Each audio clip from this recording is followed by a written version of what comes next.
हाँ ठीक है, सब सरल लगेगा। ठीक है, पढ़ते हैं। देखिए सबसे पहले देखिए हम लोग क्या पढ़ते हैं। देखिए जो हम सीआरपीसी पढ़ते हैं तो सीआरपीसी में क्या दिया गया है। सीआरपीसी एक प्रोसीजर है, प्रक्रिया दी गई इसमें। ठीक है, जो आईपीसी में दंड दिया गया है। ठीक है, तो उस दंड के लिए प्रोसीजर कहाँ दिया गया है। ठीक है, किसी को दंड देना है तो उस दंड का प्रोसीजर, प्रक्रिया कहाँ दी गई है, तो सीआरपीसी में दी गई है। ठीक है, किस तरह से उसे दंडित किया जाएगा इसके लिए प्रक्रिया दी गई है सीआरपीसी में। ठीक है, तो हाँ देख लो इसमें से। ठीक है, जो हम बताएंगे उसको समझते ही रहना। ठीक है, तो इसके लिए सबसे पहले देखिए हमें क्या जानना है। ठीक है, किसकी प्रक्रिया दी गई, आईपीसी में जो दंड दिए गए, आईपीसी में क्या दिया गया, किसके लिए आईपीसी में दंड दिया गया है, तो ये जानिए। उसमें है जो अपराध दिए गए हैं, तो उन अपराधों के लिए दंड दिया गया आईपीसी में। ठीक है, तो वो कौन कौन से अपराध है। ठीक है, ये हम लोगों ने जाना, किसे अपराध माना जाएगा, किसे अपराध नहीं माना जाएगा, ये सारी चीजें हमने आईपीसी में पढ़ी जानी। ठीक है, तो अब जैसे जो अपराध है, तो उस अपराध को प्रक्रिया के अनुसार क्लासिफिकेशन कर दिया गया उसका। ठीक है, उस अपराध का वर्गीकरण कर दिया गया, बांट दिया गया कि ये इस तरह का कैटेगरी का अपराध है, ये इस कैटेगरी का अपराध है। उस कैटेगरी के अनुसार प्रक्रिया अपनाई जाती है। ठीक है, तो सबसे पहले हम लोग पढ़ेंगे, देखिए परिभाषा खंड पढ़ेंगे सेक्शन 2। ठीक है, जिसमें उसमें सारी 26 परिभाषाएं लगभग दी है। तो उनको सबको पढ़ने से पहले हम जानेंगे जो अपराध है। ठीक है, तो अपराध का वर्गीकरण जानेंगे, क्लासिफिकेशन जानेंगे, अपराध कितने प्रकार का होता है। ठीक है, अपराध कितने प्रकार का होता है, अपराध है क्या। ठीक है, अपराध है क्या, अगर हम इसकी बात करें। ठीक है, तो सीआरपीसी की धारा जो 2N है। ठीक है, कौन सी धारा है, सीआरपीसी की धारा 2N। ठीक है, तो सीआरपीसी की धारा जो 2N है, वो किसके बारे में बात करती है, अपराध के बारे में बात करती है। ठीक है, किसके बारे में बात करती है बताओ, अपराध के बारे में। तो हाँ 2N में दिया गया है अपराध। ठीक है, अपराध किसे कहेंगे, अपराध क्या होता है। ठीक है, ये दिया गया है 2N में। तो जान लो, पहले तो अपराध जान लो, फिर अपराध की अपराध का वर्गीकरण जान लो, क्लासिफिकेशन जान लो। तो सबसे पहले हम अपराध की परिभाषा की बात करें। ठीक है, तो सीआरपीसी की धारा 2N के अनुसार क्या परिभाषा दी गई है, तो इसके अनुसार अगर परिभाषा की बात करें तो परिभाषा ये दी गई है कि अपराध का अभिप्राय किसी ऐसे कार्य या लोभ से है जिसे तत्समय पूर्वक किसी विधि के द्वारा दंडनीय बनाया गया हो, या इसके अंतर्गत कोई भी ऐसा कार्य सम्मिलित होगा जिसके बारे में पशु अत्याचार अधिनियम 1861 की धारा 20 के अंतर्गत परिवाद किया जा सकता हो। ठीक है, ये परिभाषा दी गई। मतलब कि अपराध किसे कहेंगे, अपराध कोई भी ऐसा कार्य या लोभ, जैसे कोई चीज कार्य करने के लिए बोला गया, उसको नहीं किया, तो उसे क्या कहेंगे, लोभ। ठीक है, चाहे काम करके या काम ना करके। ठीक है, कोई ऐसा कार्य करना, ठीक है, कुछ ऐसा करना, ठीक है, जिसे विधि द्वारा दंडनीय बनाया गया हो। ठीक है, जो तत्समय प्रवृत्ति विधि है, मतलब जो वर्तमान में चल रही विधि है, उसके द्वारा उस कार्य को, उस लोप को क्या बनाया गया हो, दंडनीय बनाया गया हो। या एक पशु अत्याचार अधिनियम 1871 है, उसकी धारा 20 के अंतर्गत जिस बात के लिए कंप्लेन की जा सकती हो, ठीक है, परिवाद किया जा सकता हो, ठीक है, तो फिर वो भी क्या है, वो भी अपराध है। ठीक है, तो जान के अपराध क्या है, ऐसा कोई कार्य या लोभ जिसे तत्समय प्रोध विधि द्वारा दंडनीय बनाया गया हो, एक ये। दूसरा क्या बताया गया, पशु अत्याचार अधिनियम 1871 की धारा 20 के अंतर्गत जिसके लिए कंप्लेन की जा सकती हो, परिवाद किया जा सकता हो। ठीक है, वो क्या कहलाएगा, वो अपराध कहलाएगा। ठीक, समझ में आया, बताओ अर्षिता। ठीक है, जी सर। हाँ ठीक है। अब देखिए, अब क्लासिफिकेशन, ये तो अपराध हो गया। अपराध में क्या क्या, इसमें दो एलिमेंट बताए गए, आवश्यक तत्व क्या हो गए। ठीक है, एक तो होना चाहिए कोई कार्यालोप होना चाहिए। ठीक है, और ऐसा कार्यालोप क्या होना चाहिए, तत्समय प्रोध विधि के द्वारा दंडनीय बनाया गया होना चाहिए। ठीक है, और फिर दूसरा क्या है, दूसरा बताया गया पशु अत्याचार अधिनियम की धारा 20 के अंतर्गत जिस बात के लिए परिवाद किया जा सकता हो। ठीक है, दोनों चीजें क्या कहलाएंगी? अपराध कहलाएंगे। पशु अत्याचार अधिनियम, ठीक है, जैसे पशुओं पर अत्याचार करना, ठीक है, मारना पीटना काटना, ठीक है, ये भी अपराध है। आईपीसी के अंतर्गत अपराध नहीं है, ठीक है, इसके लिए अलग से एक्ट बना है। ठीक है, जानवर हो या इंसान हो, किसी के साथ निर्दयता नहीं कर सकते। ठीक है, अब तुमने घोड़ा पाला, ठीक है, तांगा चलाते हो, अवकाश से ज्यादा उसमें सवारी बैठालना, ठीक है, उसके कचूमर निकल जाए, ठीक है, तो ऐसा कार्य भी नहीं कर सकते। ठीक है, ये भी एक अपराध है। ठीक है, मतलब जैसे उसकी कैपेसिटी है, चाहे इंसान हो जानवर, उस तरह से उससे कार्य लो। कार्य लेने से मना नहीं किया गया कि आप जानवर का यूज नहीं करेंगे, ठीक है, उसे कोई काम नहीं कराएंगे या काम नहीं लेंगे, लेकिन उसका जैसा है, ठीक है, जितना वो वहन कर सके काम, ठीक है, उतना ही उससे लिया जाए ना। दरिद्रता से मारना पीटना ये भी एक अपराध होता है। जानवरों को भी अगर गलत तरीके से मार रहे हो पीट रहे हो, ठीक है, तो ये भी एक अपराध है। ठीक है, तो समझ में आया? तो हर चीज के लिए अलग अलग अधिनियम बने गए हैं, अलग अलग एक्ट बने हैं, उनके तहत उसे अपराध बनाया गया। लेकिन आईपीसी के अंदर किसके अपराध बनाया गया है? जो मानव के द्वारा मानव के खिलाफ कार्य किया जाए, दोषपूर्ण कार्य किया जाए, ठीक है, दुराशय के साथ, ठीक है, उसे अपराध बनाया गया है। ठीक है, तो आईपीसी किस पर लागू होता है? सिर्फ मानव पर लागू होती है, इंसान पर लागू होती है। ठीक है, और किसके अगेंस्ट अगर अपराध किए हो तब लागू होगी? तो वो कोई इंसान के, ह्यूमन बीइंग के, ठीक है, किसी मानव प्राणी के विरुद्ध करेगा तभी आईपीसी लागू होगी।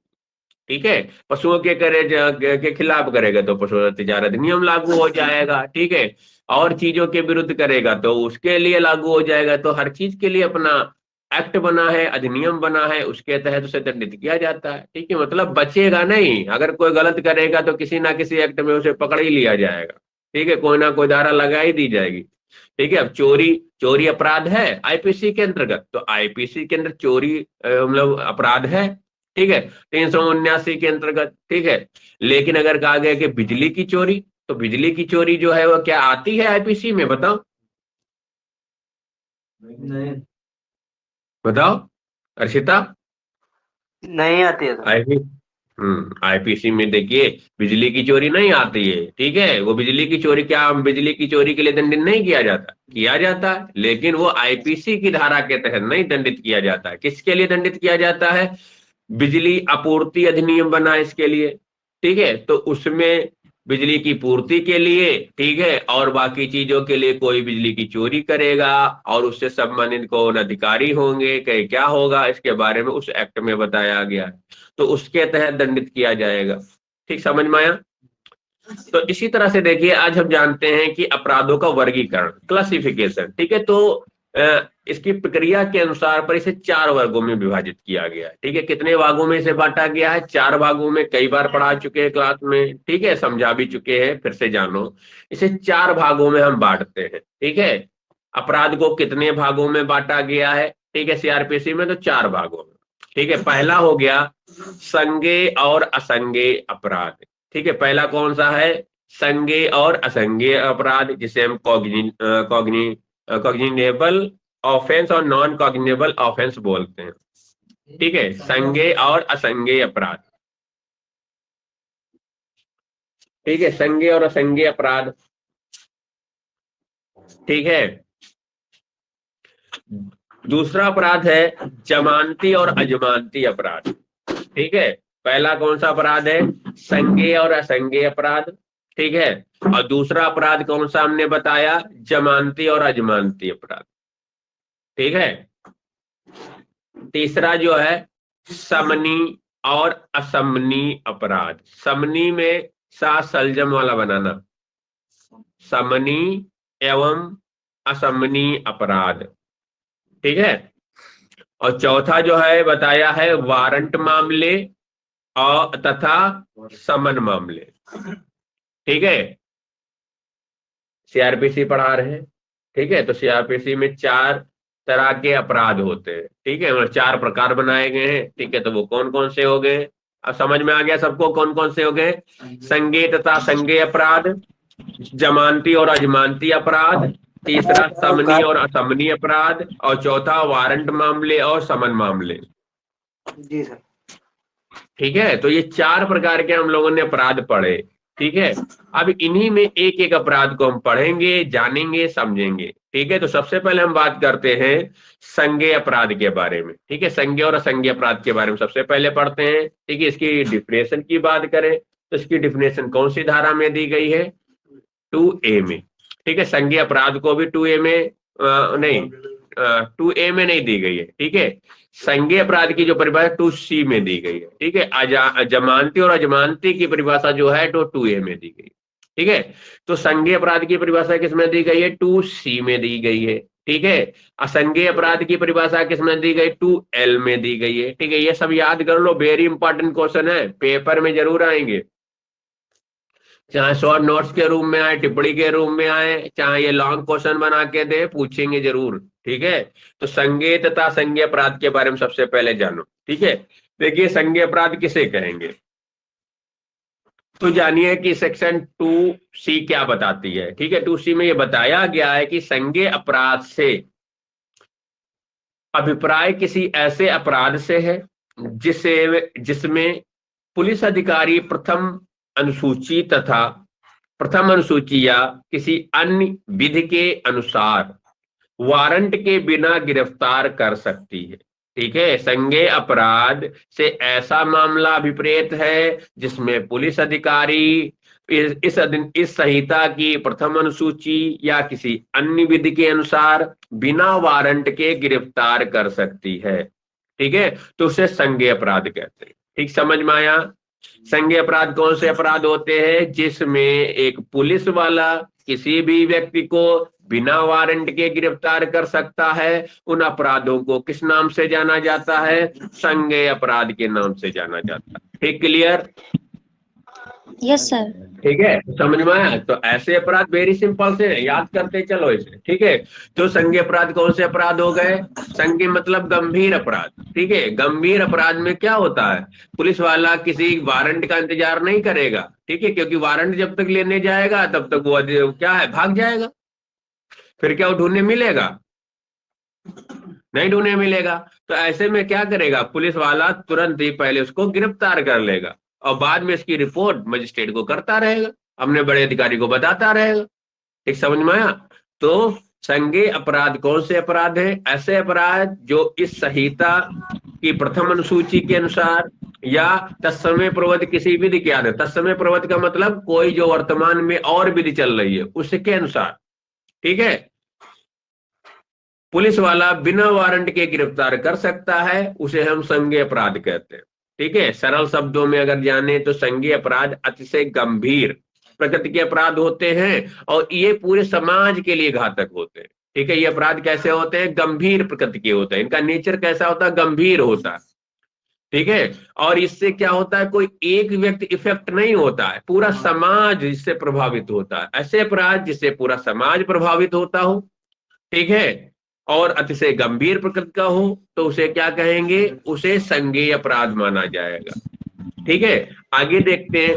ऐसे अपराधों में पुलिस अधिकारी अपराध का तत्काल अन्वेषण करने के लिए जैसे ही उसे सूचना मिलती है बाध्य होता है। ठीक है, पुलिस अधिकारी ऐसे मामले में बाउंड है, बाध्य है। ठीक है, कि जैसे उसको इस बात की सूचना मिले, इस बात की इत्तला मिले कि कोई किसी जगह पर, ठीक है, किसी व्यक्ति ने कोई संज्ञेय अपराध कारित किया है, पुलिस अधिकारी तुरंत क्या करेंगे? उसकी इन्वेस्टिगेशन शुरू कर देंगे। ठीक है, और ऐसा उनकी मर्जी नहीं है।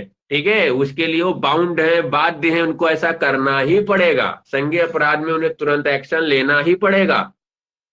ठीक, समझ में आया? और ये भी आवश्यक नहीं है, वो ये भी बहाना नहीं कर सकते, ये भी नहीं कह सकते कि अभी हम मजिस्ट्रेट से पूछ ले या हम अपने बड़े अधिकारी से पूछ ले, न्यायालय से ले ले। ठीक है, तो इसके लिए यह आवश्यक नहीं है कि अपराध का इन्वेस्टिगेशन करने के लिए पुलिस अधिकारी के द्वारा किसी मजिस्ट्रेट या न्यायालय की अनुमति ली जाए। ठीक है, तो इसके लिए मतलब किसी संज्ञेय अपराध में इन्वेस्टिगेशन जैसे ही सूचना मिलेगी पुलिस वाला तुरंत चालू कर देगा, उसे किसी भी मजिस्ट्रेट या न्यायालय की अनुमति की आवश्यकता नहीं होगी, उसके बिना ही वो कार्रवाई शुरू कर देगा। ठीक समझ में आया? इसी तरह से पुलिस, जो एक पुलिस अधिकारी इन्वेस्टिगेशन शुरू कर दिया, इन्वेस्टिगेशन में अगर उसे लगता है कि कोई ऐसा व्यक्ति है जिसने अपराध किया, किसी उसने ऐसा असंज्ञेय अपराध घटित किया, तो उसे बिना वारंट के वो गिरफ्तार भी तुरंत कर सकती है। ठीक है, उसे न्यायालय से अनुमति लेने की जरूरत नहीं पड़ेगी, उसे मजिस्ट्रेट से पूछने की जरूरत नहीं पड़ेगी, उसे जो वारंट इशू कराने की जरूरत नहीं पड़ेगी। बिना वारंट के तुरंत ही ऐसे मामले में पुलिस वाले को ये पावर होगी, अधिकार होगा उसके पास कि वो किसी भी ऐसे व्यक्ति को जिसने कोई संज्ञेय अपराध कारित किया है तुरंत गिरफ्तार कर ले। ठीक समझ में आया? और इसी तरह से देखिए, इस अपराध के बारे में, संज्ञेय अपराध के बारे में जो सूचना दी जाती है पुलिस को, उसे हम किस नाम से जानते हैं? उसे हम एफआईआर के नाम से जानते हैं। एफआईआर के नाम से जानते हैं फर्स्ट इंफॉर्मेशन रिपोर्ट, प्रथम सूचना रिपोर्ट। ठीक है, प्रथम सूचना रिपोर्ट के नाम से जानते हैं इसे। ठीक है, एफआईआर के बारे में जानते, एफआईआर के नाम से जानते हैं। एफआईआर को किस धारा में बताया गया है? तो सीआरपीसी की धारा 154 जो है वो एफआईआर के बारे में बात करती है, जिसमें लिखा गया है किसी संज्ञेय अपराध के बारे में इत्तिला देना। ठीक है, तो वो कौन सी धारा में बताया गया? 154 में। ये भी एक क्वेश्चन इंपॉर्टेंट है, धारा 154 से भी एक क्वेश्चन आता है पेपर में। ठीक है, तो इंपॉर्टेंट है, इसीलिए जानो। ठीक है, तो समझ में आ गया। संज्ञेय अपराध के लिए जो पुलिस को जो रिपोर्ट दी जाती है, सूचना दी जाती है, उसे हम किस नाम से जानते हैं? बताओ। संज्ञेय अपराध। संज्ञेय अपराध। ठीक है, पुलिस को दी जाने वाली रिपोर्ट को हम किस नाम से जानते हैं? संज्ञेय मामले में जो पुलिस को रिपोर्ट दी जाती है उसे किस नाम से जानते हैं? एफआईआर के नाम से जानते हैं, उसे एफआईआर कहते हैं। ठीक समझ में आया? Yes sir. और ऐसे जिसमें एफआईआर लिखाई जाती है, तो ऐसे अपराध का जो ट्रायल होता है वो किसके द्वारा किया जाता है? तो ऐसे अनुभवी, ठीक है, और सक्षम अधिकारिता वाले न्यायालय या मजिस्ट्रेट के द्वारा किया जाता है। मतलब जो एक एक्सपीरियंस होल्डर मजिस्ट्रेट हो, ठीक है, जिसके पास इस मामले को सुनने, गंभीर मामलों को सुनने की क्या होनी चाहिए? क्षमता होनी चाहिए, उसके लिए वो कैपेबल होना चाहिए। उसी व्यक्ति, उसी मजिस्ट्रेट और न्यायालय को क्या किया जाएगा? ये मामला सुपुर्द किया जाएगा। वही इसका विचारण कर सकते हैं, ट्रायल कर सकते हैं, इस मामले को सुन सकते हैं। सभी मजिस्ट्रेट या न्यायालय नहीं। ठीक है, जैसे पता चला किसी का अभी पीसीजे में नाम क्वालिफाई हो गया, ठीक है, वो जज बन गया और तुरंत ही उसको संज्ञेय मामला पकड़ा दिया जाए, तो ऐसा नहीं। जो एक एक्सपीरियंस होल्डर होगा, पुराना होगा, ठीक है, अनुभवी होगा, ठीक है, काफी समय से इस फील्ड में होगा, ठीक है, उसी को सक्षम जो अधिकारिता वाला न्यायालय होगा, उसे ही ऐसा मामला संज्ञेय अपराध के बारे में देखने के, उस पर विचार करने के लिए सुपुर्द किया जाएगा। ठीक समझ में आया? सर इसमें कौन कौन से मामले आते हैं संज्ञेय में? ठीक है, तो इसीलिए तो हमने पढ़ा है। तो संज्ञेय अपराध के अंदर कौन कौन से मामले आते हैं, ठीक है, तो इसके बारे में परिभाषा नहीं दी गई। बस परिभाषा बस इतनी ही दी गई है कि बिना वारंट के जिसमें पुलिस वाले गिरफ्तार कर सके वो संज्ञेय अपराध है। ठीक है, संज्ञेय अपराध है क्या? ठीक है, तो इसके लिए बताया गया है कि भाई अतिशय जो गंभीर है, जिससे पूरा समाज दहशत में आ जाए, ठीक है, वो अपराध क्या कहलाएंगे? संज्ञेय अपराध कहलाएंगे। ठीक है, अब संज्ञेय अपराध में शामिल कौन कौन से हैं? तो इसके लिए इसी अधिनियम में, इसी संहिता, ठीक है, दंड प्रक्रिया संहिता की जो इसमें 2 अनुसूची दी गई है, 2 शेड्यूल दिए गए हैं। ठीक है, जो इस संहिता के लास्ट में तुम्हें 2 शेड्यूल मिलेंगे, 2 अनुसूचियां मिलेंगी। तो उस अनुसूची में क्या है? पहली जो अनुसूची है, तो पहली अनुसूची में जो क्या है, यही लिखा गया है कि कौन सा अपराध जमानती होगा, कौन सा अजमानती होगा, कौन सा संज्ञेय होगा, कौन सा असंज्ञेय होगा, कौन सा मामला किस कोर्ट में चलेगा, ये सब उसमें लिस्ट में बताया गया। वहां से पता चलेगा कि कौन सा मामला संज्ञेय है, कौन सा असंज्ञेय। ठीक समझ में आया? Yes sir. किसी भी वकील के पास जाओ तो वकील अपने मन से तुमको बताता है, ठीक है। जो पीछे लिस्ट दी गई है यही पहली अनुसूची, तो उसी में देख के बताता है कि इसमें हम जमानत करा पाएंगे कि नहीं करा पाएंगे, ठीक है। इसमें कितने की सजा मिलेगी, क्या होगा, ठीक है, किस न्यायालय में से दाखिल किया जाएगा, ठीक है। तो ये सब दिया होता है उसमें, ठीक है। नहीं देखा, दिखाएं, चलो देखो, ये ग्रीन वाली हटाओ, हाँ हाँ वैसे ही उठाओ, ठीक है। अब देखो, अभी दिखाते हैं।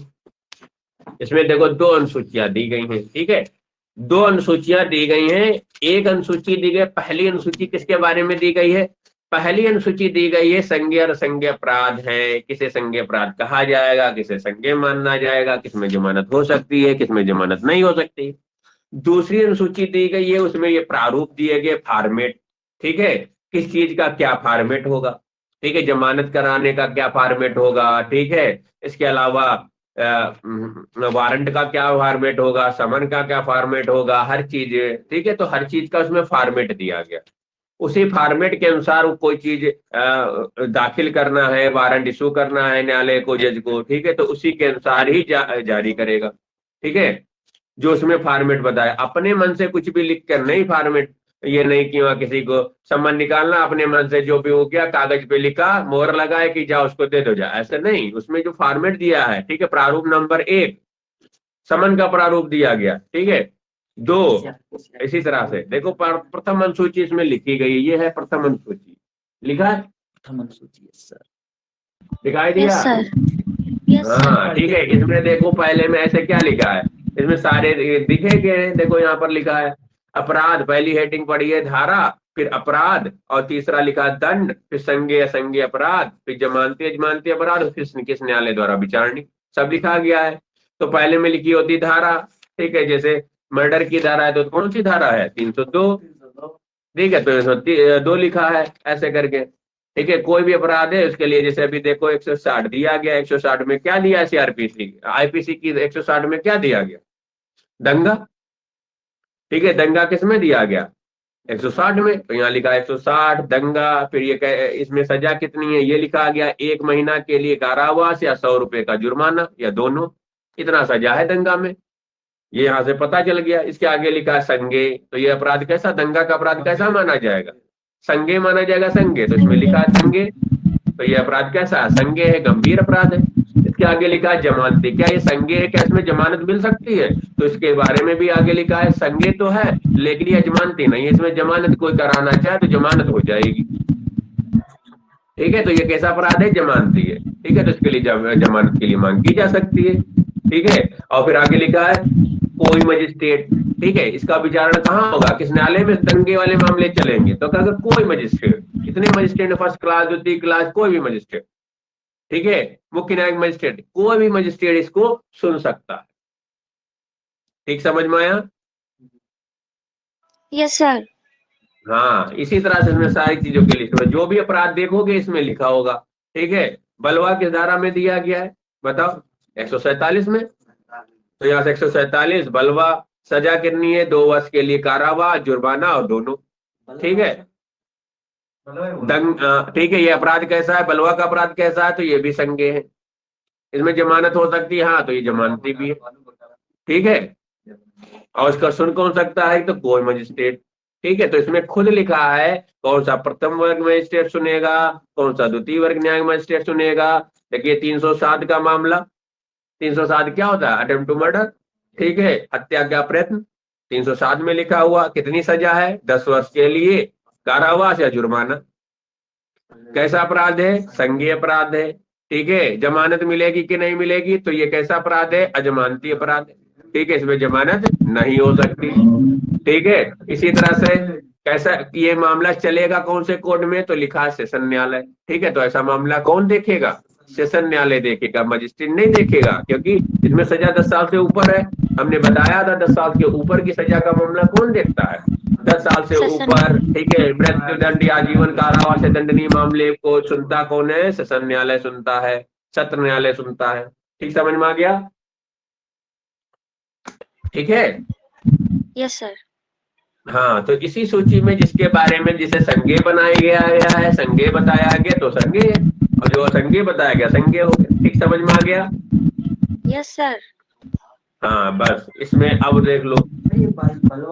हाँ, बलवा आईपीसी पूरी पढ़ डाली, अभी तुम बलवा नहीं जान पाए। ठीक है, जब 5 या 5 से अधिक व्यक्ति, ठीक है, किसी सामान्य उद्देश्य को पूरा करने के लिए कोई लड़ाई झगड़ा, कोई मारपीट, कोई हिंसा करते हैं, उपद्रव मचाते हैं, तो उसे कहा जाता है बलवा हो गया। दंगा नहीं हो गया, वो बलवा हो गया। भले उसमें गलती एक ने की हो, एक ही ने मारा पीटा, उसे तुम खाली शामिल चले गए हो,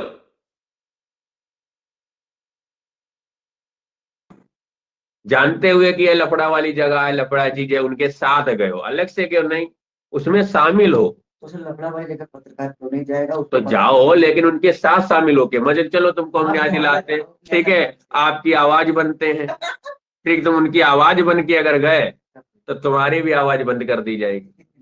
ठीक है, अलग से जा रहे हो पत्रकारिता अपना कवरेज करने के लिए, अलग चीज है, लेकिन तुम ही उसमें शामिल हो गए। ठीक है, एक व्यक्ति जा रहा है, ठीक है, आगे आगे चल रहा है, पीछे पब्लिक जा रही, भैया जी की जय, भैया जी की जय। ठीक है, उसी में से भैया जी आगे आगे जा रहे हैं, पीछे पीछे जा रही भीड़, वो हाथ जोड़े जा रहे हैं ऐसे। ठीक है, अब पीछे उसी में से एक उनका लीडर चमचा जो था, उसने क्या किया, एक को पीट दिया उसी में रास्ते में किसी को। ठीक है, तो भैया जी जाएंगे कि नहीं जाएंगे? क्या बलवा में शामिल माने जाएंगे कि नहीं माने? ठीक है, माने जाएंगे। ठीक है, भले उन्होंने कुछ नहीं किया, बाकी भीड़ वो जो और सजली वो शामिल मानी जाएगी, उन पर चार्ज लगेगा, उन पर भी लगेगा। ठीक है, तो क्योंकि उस जानते हुए अवैध सभा में शामिल है। ठीक है, इसलिए भले 500 रुपया कोई देगा, भीड़ में आओ, रैली में चलो, तो ऐसे नहीं जाना चाहिए। कहीं कोई चीज बातचीत उपद्रव मचा तो गिने जरूर जाओगे, भले तुम आप कुछ ना करो। ठीक, समझ में आया? तो ये चीज है। ठीक है, तो वही है। हाँ, ठीक है, तो किसी तरह से हो तो उसमें तुम शामिल, चाहे काम करो चाहे ना करो। ठीक है, खाली ये जान तुम्हें इस बात का पता होना कि ये गलत काम के लिए जा रहे हो, फिर भी तुम शामिल रहना। ठीक है, यह गलत नहीं कार्य के लिए जा रहे, अच्छे कार्य के लिए जा रहे, और जो तुम्हें पता चल गया अब ये अच्छा आए तो अच्छे कार्य के लिए थे, लेकिन अब ये गलत करने लगे, और तब भी तुम जानते हो, जानते हुए भी तुमने खुद को अलग नहीं किया, उसी में बने रहे। ठीक है, तो भी क्या हो जाएगा, तो भी दोषी हो जाओगे उसके। ठीक है, बलवा हो जाएगा। ठीक है, लेकिन इसके लिए 5 या 5 से अधिक व्यक्ति हों, 5 से कम है तो नहीं। ठीक है, समझ में आया? Yes sir. हाँ, ठीक है, तो देखिए ये सारी चीजें हमने संज्ञेय अपराध, तो संज्ञेय अपराध की विशेषताएं जान लो। ठीक है, संज्ञेय अपराध में क्या क्या होना जरूरी है, अभी हमने जितना बात किया इसके अनुसार देखिए। संज्ञेय अपराध शुद्ध रूप से क्या होता है, एक दोष होता है, लोक दोष होता है। कैसा दोष होता है? लोक दोष होता है। ठीक है, जो पूरे समाज को प्रभावित करता है। ठीक है, पीडीएफ भेज देंगे, उससे सब लिख हो जाएगा। ठीक है, ठीक है, जितना पढ़ोगे उसका सारा नोट्स मिलता रहेगा। ठीक है, तो इस तरह, हाँ बस इतना खींच लोगे, ऐसे ऐसे छाप देना जाके। ठीक है, इससे बढ़िया तुमको मिलेगा। ठीक है, एलएलबी की आईपीसी नहीं पढ़ी, सीआरपीसी नहीं पढ़ी। हाँ, तो शाम को पढ़ाएंगे, तुम तो कल आए थे पढ़ने, बढ़िया लगा। सीआरपी से वो कॉन्स्टिट्यूशन मजा आया। हाँ, तो फिर अब वो भी आप पढ़ाएंगे, इसके बाद फिर आईपीसी पढ़ाएंगे। सब मैं चीजें, बाकी तो सब ठीक है, तो ये सब चीजें बढ़िया से पढ़ाएंगे। ठीक है, हाँ, सब समझा देंगे, सब, हाँ, सब बताएंगे। ठीक है, अच्छे से जो भी बताएंगे तो ढंग से ही बताएंगे। ठीक है, हो जाऊंगा बेवकूफ ना बना ले तुमको। ठीक है, सोचे कि पता नहीं क्या पढ़े हो इतने दिन, कुछ आते नहीं। अच्छा, मलिया में पढ़े इसलिए कुछ नहीं आता। ठीक है, ऐसा ना बोले। अब मलिया में गए ही नहीं हो, तुम पढ़ने ही नहीं आए हो, तो उसका कौन कर सकता है? ठीक है, ना तुमने घर में पढ़ा ना वहां गए, तो उसका कौन क्या कर सकता है? वो पढ़ोगे तब ज्ञान आएगा ना, खाली नाम लिखा लेने से तुमको वहां से तुम्हें ज्ञान मिल जाएगा, कोई भी कॉलेज हो। ठीक है, तो इसलिए कहीं कुछ नहीं। ठीक है, वही तो। या अब देखिए, इसमें क्या हमने पहला बताया, तो क्या होना चाहिए, संज्ञेय अपराध कब माना जाएगा? ठीक है, संज्ञेय अपराध कैसा होता है, अपराध होता है तो ये लोक दोष होता है। ठीक है, पब्लिक रॉन्ग होता है। ठीक है, इससे क्या होता है, संज्ञेय अपराध से क्या होता है, संपूर्ण समाज प्रभावित होता है। दूसरी ये देखिए, ये इसकी विशेषताएं भी हैं, और यही इसका अंतर में भी काम आएंगी। इनको अगर याद कर लोगे, यही अंतर करेंगे जो संज्ञेय और असंज्ञेय अपराध में। ठीक है, तो वहां पर भी ये लिखा जाएगा। ठीक है, ये लोक दोष होता है। वो कैसा दोष होता है? एक निजी दोष होता है। ये संपूर्ण समाज को प्रभावित करता है, वो व्यक्ति विशेष को प्रभावित करता है। ठीक है, इसके अलावा तीसरी कंडीशन क्या हो गई? यह अपराध प्रकृति में अतिशय गंभीर प्रकृति का होता है। यह अपराध कैसा होता है? गंभीर नेचर का होता है। ठीक है, असंज्ञेय अपराध कैसा होता है? कम गंभीर प्रकृति का होता है। ठीक समझ में आया? इसी तरह से संज्ञेय अपराध में पुलिस वाला क्या कर सकता है? बिना वारंट के किसी को पकड़ सकता है। ठीक है, और असंज्ञेय में बिना वारंट के नहीं पकड़ सकता। ठीक है, संज्ञेय अपराध में पुलिस वाला तुरंत इन्वेस्टिगेशन, जैसे सूचना मिलती इन्वेस्टिगेशन करने के लिए बाउंड होता है, बाध्य होता है। ठीक है, और संज्ञेय अपराध में जो रिपोर्ट लिखाई जाती है उसे किस नाम से जाना जाता है? उसे एफआईआर के नाम से जानते जाते हैं। ठीक है, यही इसकी विशेषताएं हो गई, यही इसके अंतर हो गए, और यही इसकी परिभाषा में शामिल हो गए। आवश्यक तत्व सभी चीज यही है, बस इतना याद कर लोगे, इधर उधर सब लिख लोगे। ठीक है, अब देखिए, अगर इतना समझ गए हो तो अब इसका उल्टा कर देंगे और बन जाएगा असंज्ञेय अपराध की परिभाषा। ठीक है, असंज्ञेय अपराध की परिभाषा किसमें दी गई है? 2L में दी गई है। अब देखो 2L में क्या दिया गया है। ठीक है, 2L में बताया गया है असंज्ञेय अपराध का अभिप्राय ऐसे अपराध से होता है जिसमें पुलिस अधिकारी बिना वारंट के गिरफ्तार नहीं कर सकते। ठीक है, तो असंज्ञेय अपराध की परिभाषा क्या हो गया? संज्ञेय अपराध की परिभाषा की उल्टी। ठीक है, क्या बताया गया इसमें? असंज्ञेय अपराध से ऐसा मामला अभिप्रेत है जिसमें पुलिस अधिकारी तत्समय विरोध किसी विधि के अधीन, ठीक है, या इस संहिता की प्रथम सूची के अनुसार, ठीक है, किसी भी व्यक्ति को बिना वारंट के गिरफ्तार नहीं कर सकता। ठीक है, तो वो कैसा अपराध हो गया? असंज्ञेय अपराध हो गया। ठीक है, इसमें पुलिस अधिकारी, इनकी सूचना मिलती है अगर असंज्ञेय अपराध की, तो इसकी तुरंत ही पहले क्या करना होगा? इसके बारे में मजिस्ट्रेट या न्यायालय को बताना होगा।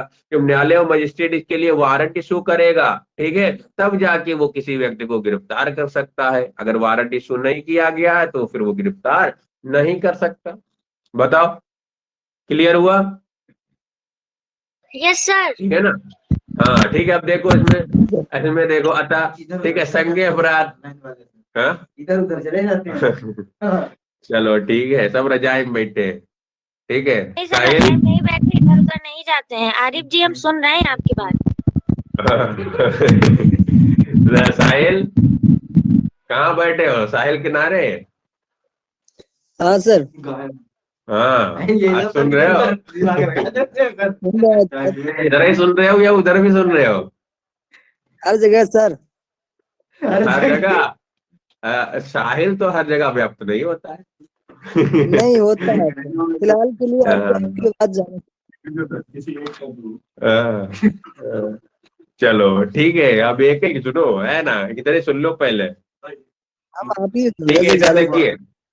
हाँ, असंज्ञेय अपराध के बारे में जानो। ठीक है, असंज्ञेय अपराध क्या हो गया? तो वही जो हमने परिभाषा पढ़ी उसकी उल्टा करते चले जाओ, इसकी परिभाषा बन जाएगी। इसमें क्या होता है? ये कम गंभीर प्रकृति के होते हैं, इसे ये पूरे समाज को प्रभावित नहीं करते हैं। ठीक है, ऐसे मामले में जैसे सूचना मिलती है पुलिस वाला तुरंत ही इन्वेस्टिगेशन करने के लिए प्राधिकरण नहीं होता है, बाउंड नहीं होता है, बाध्य नहीं होता है। ठीक है, ऐसे मामलों में पुलिस वाले को क्या करना होता है? तुरंत ही इन्वेस्टिगेशन करने के लिए या किसी को पकड़ने के लिए क्या करना होता है? मजिस्ट्रेट या न्यायालय की इजाजत लेनी पड़ती है। और ऐसे मामले में पुलिस अधिकारी को दी गई सूचना, इत्तिला किस नाम से जानी जाती है? एनसीआर के नाम से जानी जाती है, एनसीआर। ठीक है, हाँ, एनसीआर। ठीक है, बोला जाता है पुलिस स्टेशन जाते हो कि क्या एनसीआर लिखी गई, ठीक है, एफआईआर लिखी गई। ठीक है, तो ये क्या है? जो गंभीर मामले में लिखी जाती है उसे एफआईआर बोलते हैं, जो नॉर्मल मामले में लिखी जाती है उसे कहते हैं एनसीआर।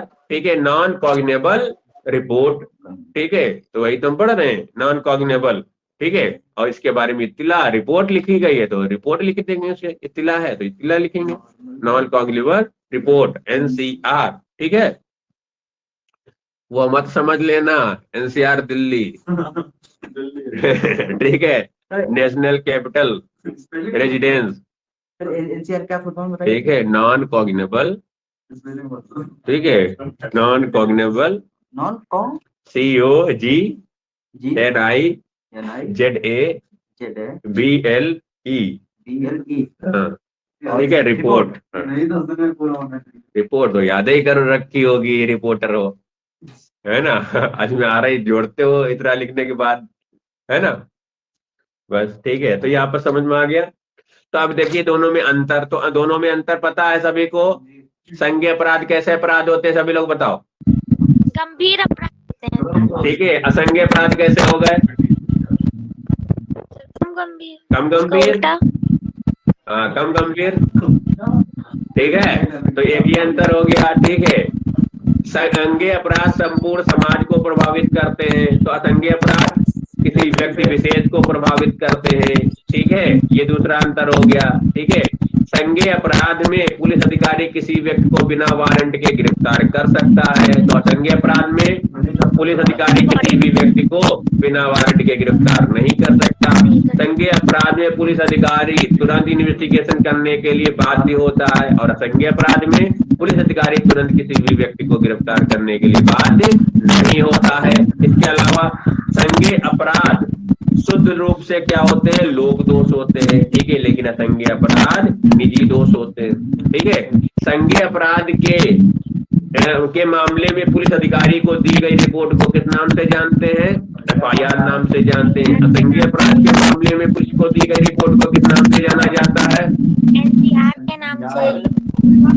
ठीक है, NCR के नाम से। ठीक है, ठीक है, किस नाम से, CR नाम से, NCR नाम से जानते हैं। ठीक है, क्लियर हो गया। हमें नहीं लगता ये बहुत सा कठिन हुआ। ठीक है, कठिन लग रहा हो, इतना तो सरल है, इतना तो याद कर लोगे, एक दो बार रिवाइज करोगे जिंदगी भर के लिए याद हो जाएगा।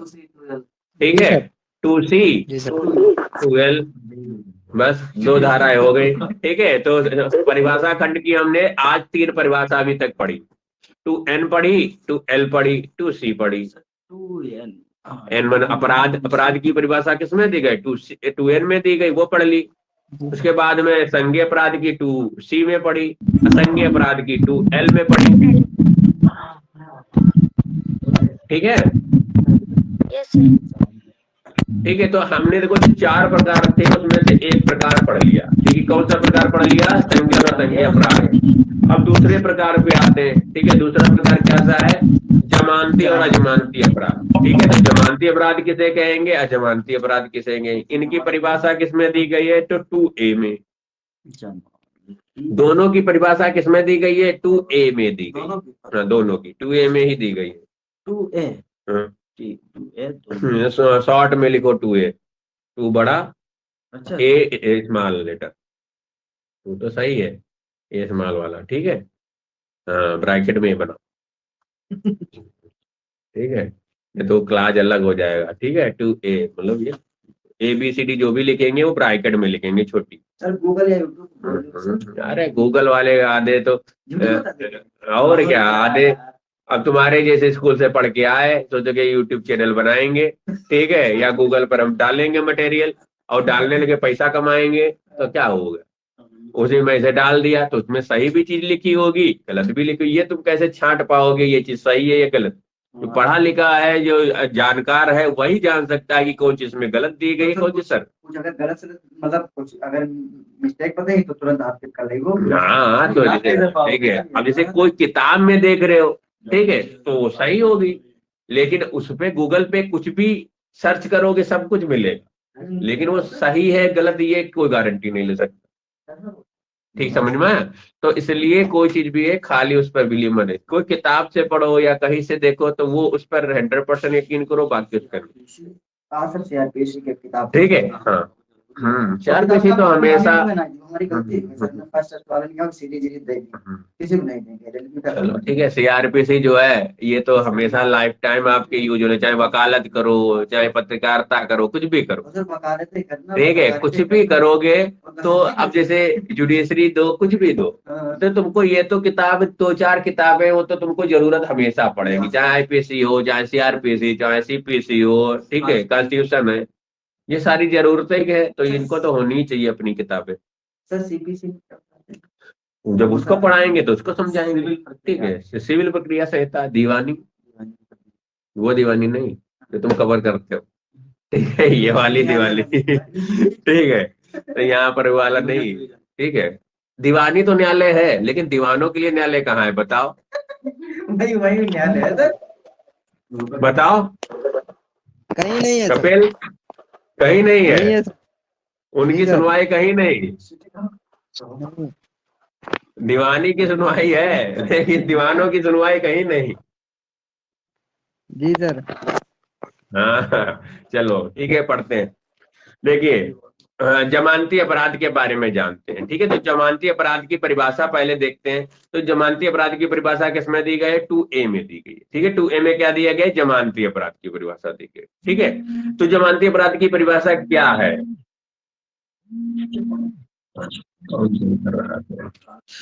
ठीक है, जमानती अपराध की परिभाषा देखो। तो जमानती अपराध की जो परिभाषा है, इसमें बताया गया जमानती अपराध का अभिप्राय किसी ऐसे अपराध से होता है जिसे इस संहिता की धारा, जिसे इस संहिता की प्रथम अनुसूची में जमानती अपराध के रूप में दर्शाया गया हो, या किसी विधि द्वारा जिसे जमानती बनाया गया। ठीक है, तो जमानती अपराध किसे कहेंगे? तो ये बताया गया है जमानती अपराध उस अपराध को कहेंगे जिसे इस संहिता का मतलब दंड प्रक्रिया संहिता, इस दंड प्रक्रिया संहिता की प्रथम सूची जो अभी हमने दिखाई थी, उस सूची में या कोई और विधि चल रही है, ठीक है, उस विधि के अनुसार या उस विधि के अंदर, ठीक है, क्या दिया गया हो, उसे जमानती अपराध के रूप में दर्शाया हो या बनाया गया हो, ठीक है, तो उसे हम क्या कहेंगे? जमानती अपराध। समझ में आ गया? जमानती अपराध किसे कहेंगे? जमानती अपराध उस अपराध को कहेंगे, ठीक है, जिसे इस संहिता मतलब दंड प्रक्रिया संहिता की प्रथम अनुसूची में जमानती बनाया गया हो या वर्तमान में चल रही किसी अन्य विधि के अंतर्गत जमानती अपराध के रूप में दिखाया गया हो, ठीक है, तो उसे हम क्या कहेंगे? जमानती अपराध कहेंगे, ठीक है।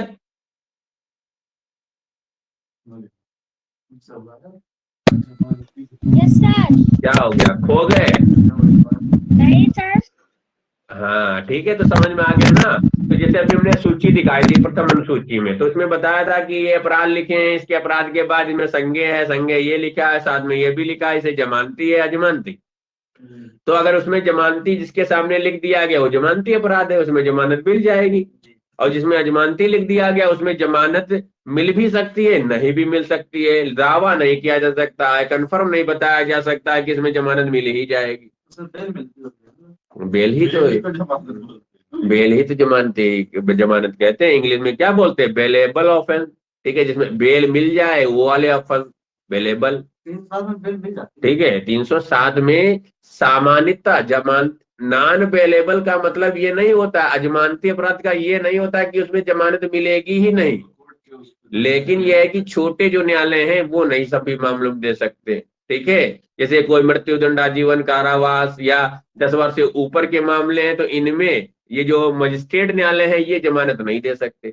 कौन दे सकता है? सेशन न्यायालय दे सकता है, ठीक है। लेकिन सेशन न्यायालय को तब दे सकता है जब उसको पूर्ण यकीन हो जाए कि अब तुम बाहर जाके कोई नया अपराध नहीं करोगे, ठीक है, ऐसा लगता है उसको, या लगता है कि तुम बाहर जाके भाग नहीं जाओगे, बाहर जाकर तुम धमकाओगे नहीं किसी को, ठीक है, मतलब लगता है बाहर जाके तुम शराफत से रहोगे, ठीक है, ऐसा अगर उसे लगेगा, ऐसा अगर तुम्हारा वकील है, अच्छा वकील तुमने किया है, वो कन्विंस कर पाता है मजिस्ट्रेट को, ठीक है, जज को, ठीक है, तो अगर उसे जज को लगेगा तो वो अजमानती अपराध में भी छोड़ देगा कि जाओ, ठीक है। जमानत का मतलब क्या होता है? जमानत का मतलब होता है कि क्योंकि अभी साबित नहीं हुआ, अभी तो किसी को पकड़ा गया है, मात्र एक अभियुक्त के रूप में पकड़ा गया है, कि अभी उसने अपराधी नहीं है, वो अपराध, इस पे इल्जाम है कि उसने ऐसा किया है, सिद्ध तो नहीं हुआ, क्या पता वो बाद में ना निकले, तो उतने साल तक उसमें सड़ेगा, उसका कैरियर खराब नहीं हो जाएगा। और हमारा आर्टिकल 21 क्या कहता है? प्राण विवेक स्वतंत्रता, डिग्निटी, फुल लाइफ, स्वतंत्र रहने की आजादी, ठीक है। अब किसी को परिरुद्ध करके, बंद कैद करके कैसे रख सकते हैं, ठीक है, उसकी वो आर्टिकल 21 का उल्लंघन हो जाएगा, ठीक है। तो ऐसे में क्या किया जाता है कि अगर लगता है कि ये न्याय की जो प्रक्रिया है उसको चलने देगा, जब भी से न्यायालय में बुलाया जाएगा, जिस तारीख को जब भी यह कार्रवाई होगी तो ये वहां पर आ जाएगा, ठीक है, क्योंकि कार्रवाई जो क्रिमिनल मैटर में जो है, कार्रवाई जब तक दोनों पार्टी मौजूद नहीं होंगी तो कोई भी कार्रवाई आगे चलेगी नहीं।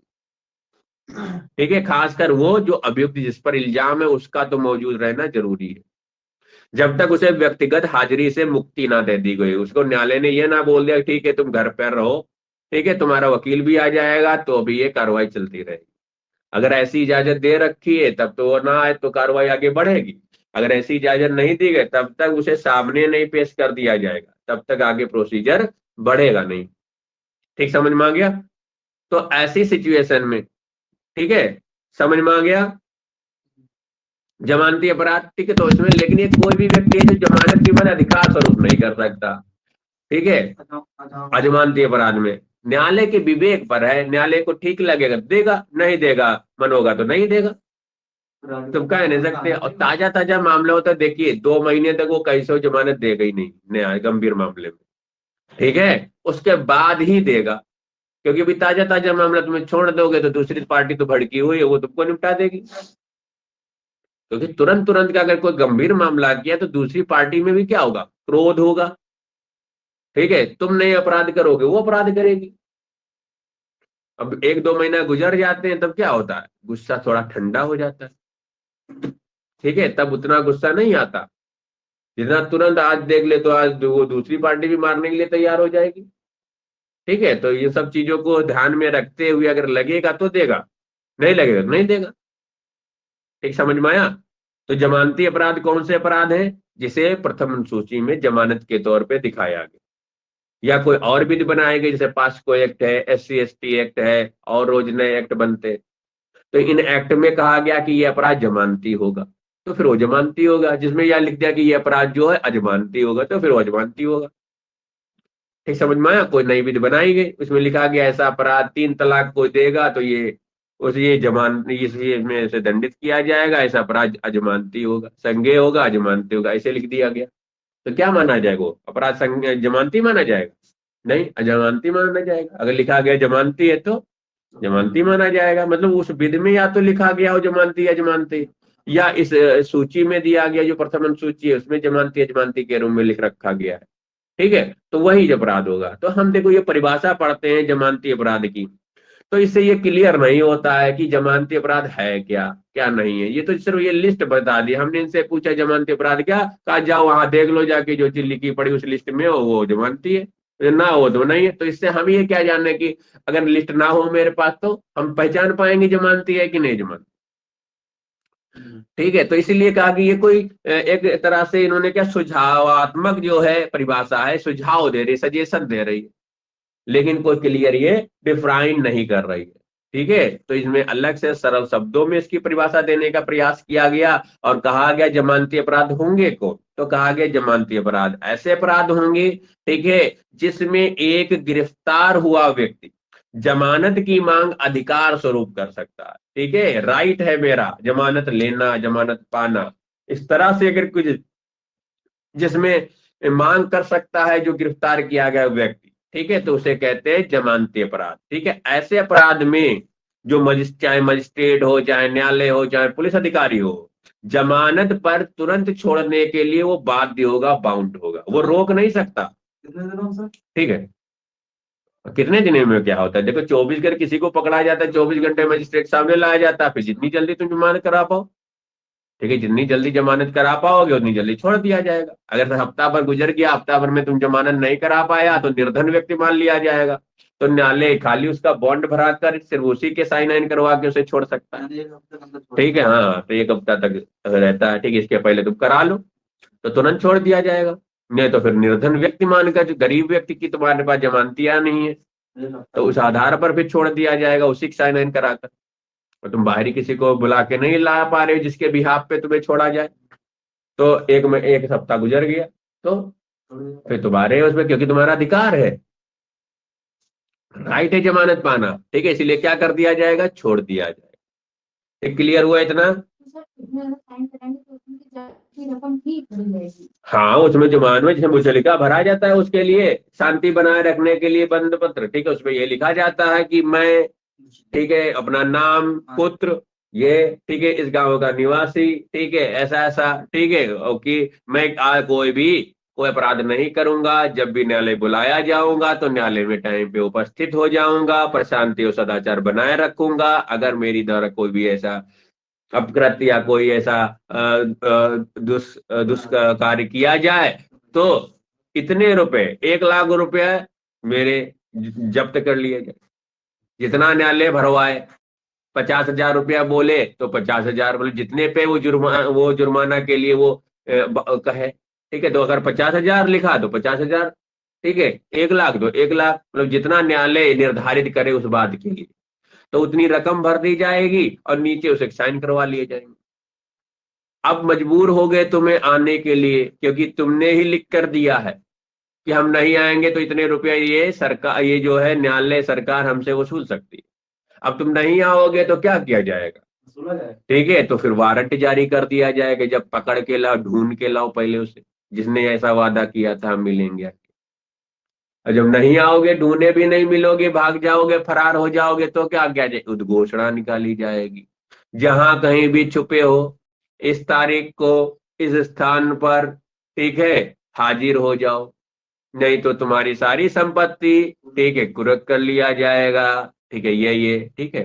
फिर ये निष्पादन के लिए जो रकम वो भी वसूल सकता है, ठीक है। अगर तुम्हारा ऐसा संज्ञेय अपराध किया है तो कुर्क के भी तुम्हारी प्रॉपर्टी सारी कुर्क करने का आदेश दे दिया जाएगा, ठीक है। कुर्क का मतलब क्या होता है, सारी संपत्ति को अपने कब्जे में ले लेना, ठीक है। और 6 महीने तक कोई व्यक्ति गायब रहता है, नहीं हाजिर होता है, तो अगर कोई बेचने वाली चीज है तो बेच भी सकता है। अब बेच कर भी वो पैसा 2 साल तक बचा के रखेगा। अगर 2 साल के अंदर भी हाजिर नहीं हुए ना, लाए गए, पकड़ के लाए गए ना, तुम हाजिर हुए, तो 2 साल के बाद सरकार जैसे चाहेगी वो तुम्हारे पैसे को यूज करेगी, फिर उसमें से 1 पैसा भी नहीं मिलेगा, ठीक है। तो इस तरह से मजबूर किया जाता है सामने, वैसे तुम क्यों आओगे, प्रॉपर्टी तुम्हारी जा रही, जो सालों तुमने कमाई, जिंदगी भर कमाई, वो जब लुटेगी तब तुम दौड़ के आओगे। ठीक समझ में आया, जी तरह से मजबूर किया जाता है। क्लियर हुआ? तो जमानती अपराध समझ में आए, तो जमानती अपराध किन अपराधों को हम कहेंगे, ठीक है, जिनमें प्रथम सूची में जिसे जमानती बनाया गया हो या तत्समय अपराध विधि के अंतर्गत जिसे जमानती बनाया हो, जमानती अपराध होगा। और जमानती अपराध में जमानत की मांग कोई गिरफ्तार में कैसे कर सकता है, अधिकार स्वरूप कर सकता है, उसे जमानती अपराध कहते हैं, ठीक है। जमानती अपराध कैसी प्रकृति के अपराध होते हैं, तुच्छ प्रकृति के अपराध होते हैं, ठीक है। और ऐसे अपराध, ठीक है, में किसी व्यक्ति की दैहिक स्वतंत्रता को अधिक वैल्यू दी जाती है, ठीक है, किसकी अपेक्षा, उस अपराध, ठीक है, अपराध की अपेक्षा उस व्यक्ति की स्वतंत्रता को, आजादी को ज्यादा महत्व दिया जाता है, और इसलिए उस छोटे से कार्य के लिए किसी की आजादी को बाध्य नहीं किया जाता है, उसके लिए उसको परिरुद्ध करके नहीं रखा जाता। ठीक समझ में आया? इसी तरह से अजमानती अपराध के बारे में अब जान लो। अजमानती अपराध किसे कहेंगे, इसे 2A में ही दिया गया है।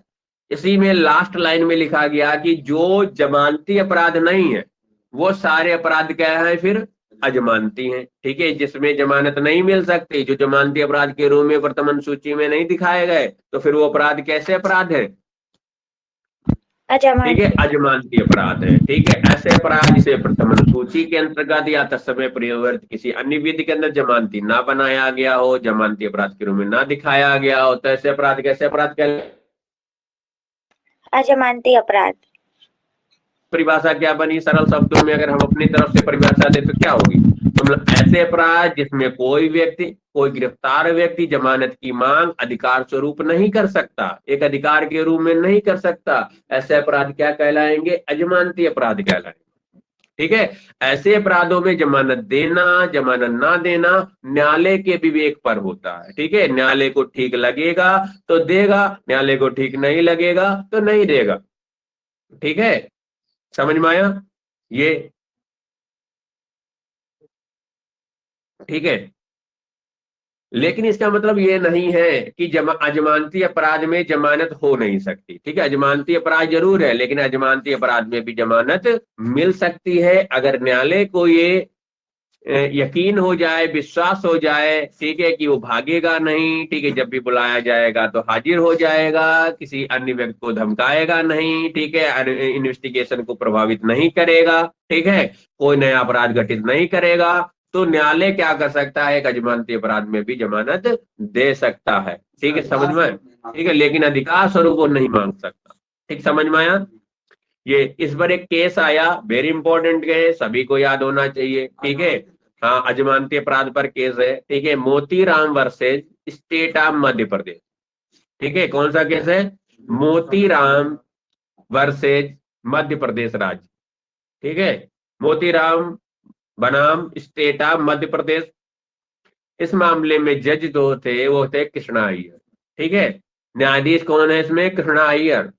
इन्होंने कहा, देखो, इसमें एक स्टेटमेंट दिया, इन्होंने कहा कि देखिए, न्यायालय क्या करते हैं, किसी व्यक्ति को अजमानती अपराध में भी जमानत नहीं देते। ठीक है, जमानती अपराध में तो जमानत दे देते हैं, लेकिन अजमानती अपराध में जमानत नहीं देते हैं। लेकिन अजमानती अपराध का मतलब यह नहीं है कि अजमानती अपराध में जमानत ना दी जाए।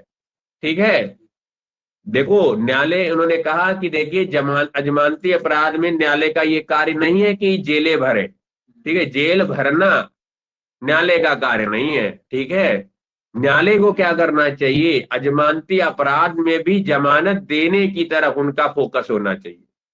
ठीक है, इन्होंने इसमें एक रूल दिया, इन्होंने कहा कि देखिए, जमानत किसी भी अजमानती अपराध में भी, संज्ञेय अपराध में भी जमानत देना न्यायालय का जो होना चाहिए, एक नियम होना चाहिए। ठीक है, और किसी को जेल में भेजना एक अपवाद, एक्सेप्शन होना चाहिए। मतलब बहुत से कम, जितना कम हो सके उतना कम मामलों में ही उस व्यक्ति को जेल में रखा जाए, उसे कैद किया जाए, अन्यथा अजमानती अपराध में भी जमानत जारी कर दी जाए, जमानत दे दी जाए। ठीक है, तो इन्होंने कहा, इसमें सिद्धांत दिया कि क्या दिया? हाँ, bail is the rule and jail is the exception. ठीक है, इस सिद्धांत को सभी न्यायालय को क्या करना चाहिए? फॉलो करना चाहिए। ठीक है, बेल इज द रूल, मतलब बेल को रूल बनाना चाहिए। ठीक है, और जेल इज द एक्सेप्शन। ठीक है, जेल में किसी व्यक्ति को रखना एक अपवाद के रूप में होना चाहिए, जब बाहर रखना, ठीक है, उसके लिए ठीक नहीं है। ठीक है, और ऐसा रखा नहीं ही जा सकता है, तभी उसे जेल में रखना चाहिए। ठीक, समझ में आया? कॉलेज का ही याद है यार, कॉलेज। ठीक है,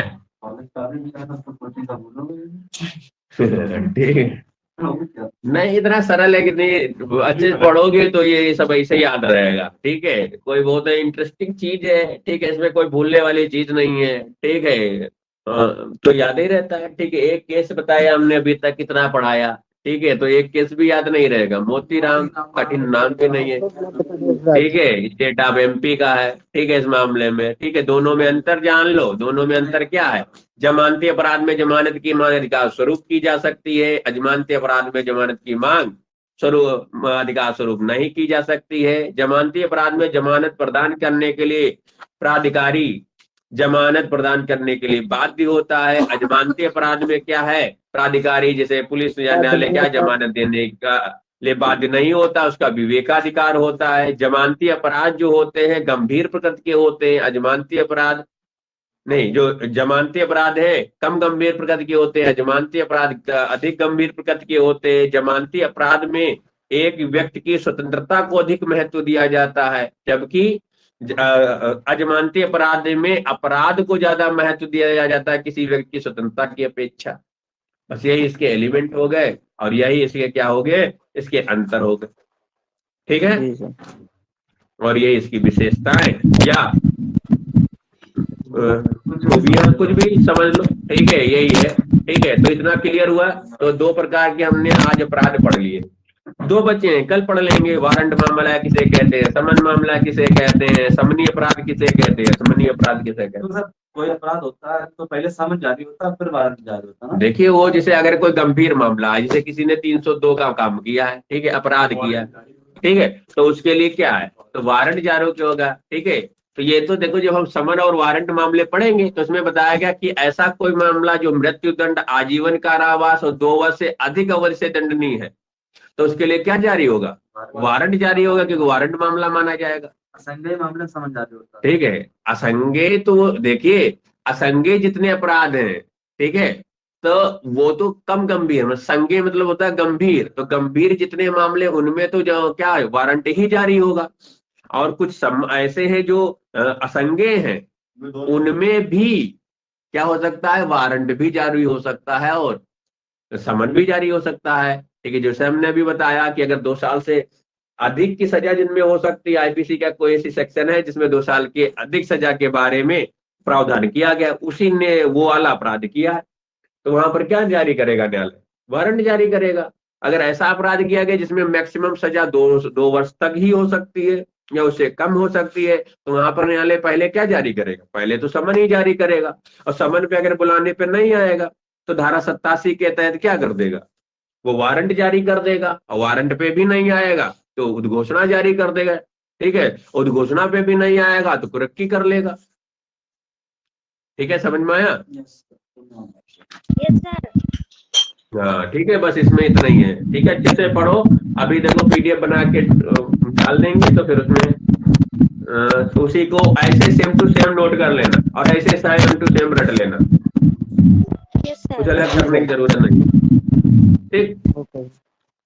चलो ठीक है, बाकी कल। सर नमस्ते। नमस्ते। ठीक है, मंडे पढ़ते हैं 8 बजे से। सर कल का क्या प्रोग्राम है, ऑफ रहेगी कोचिंग? हाँ, कल तो संडे है। ठीक है, तुम लोग पार्टी वार्टी भी मनाओगे जाके कहीं? सर इन लोगों से पूछिए आएंगे नहीं? अरे यहाँ सब तैयार